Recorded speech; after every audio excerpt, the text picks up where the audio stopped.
Lead up to that was interesting because I'd scored my first Test 100 in Australia in 2012, followed by that game against Sri Lanka in Hobart, where we chased that total down within 40 overs.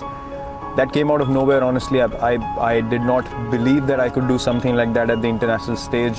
It happened, gave me so much belief from there. And then Asia Cup came and I got 183 against Pakistan. On a Sunday, everyone was watching. So things really just turned in about 6 months for me. But I forgot the basics of the game. I started, becoming more desperate, and I thought, this IPL, I'm going to dominate everyone.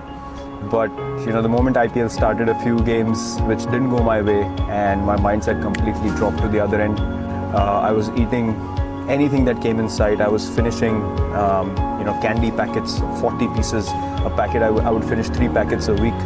I was eating horribly, sleeping horribly. My habits were all over the place. And I finished IPL.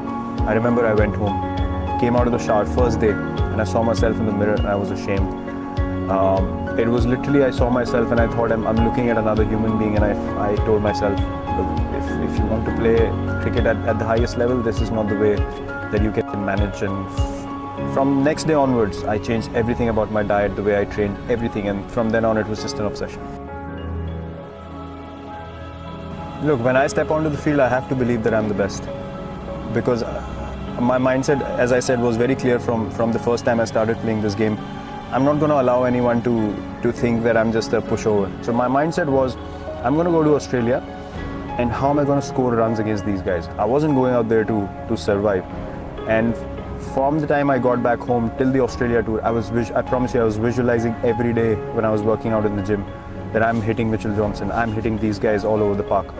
And those things came to life eventually because I convinced myself to an extent. When I went there, I was absolutely fearless and things just started flowing.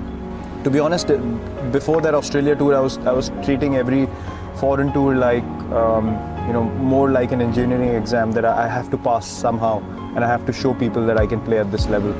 But there I realized that, once you're down and out, there was hardly anyone who came to help me. There was hardly anyone who was looking towards me and saying, listen, let's work together and try to get your game up to speed. Everyone was just going after me left, right and center. So I was like, am I playing to prove these people wrong?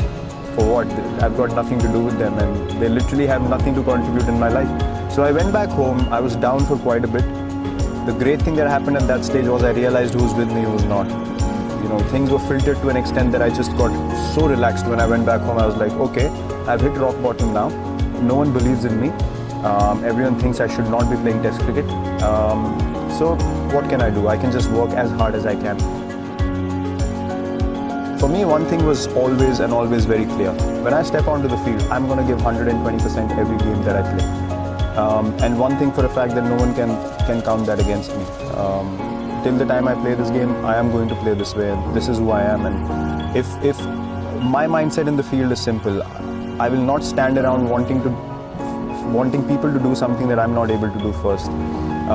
For me, every ball is an event. Every moment is an opportunity to make your team win. And that is exactly why you step onto the field. You have to make that time count. If you told me I had to walk away from this game tomorrow, I can walk away without any regrets. Because everything that I've done since I entered the Indian cricket team has always been for the team. I've been booed by 40,000-50,000 people regularly when I enter the stadium. If I start focusing on those 50,000, I can't play a ball. For me, that's an opportunity. That's an opportunity for me to say, okay, fine, things are stacked up against me. Let me test myself how good I am. There always have been 2 options for me. Either it's fight or flight, and I've never taken flight.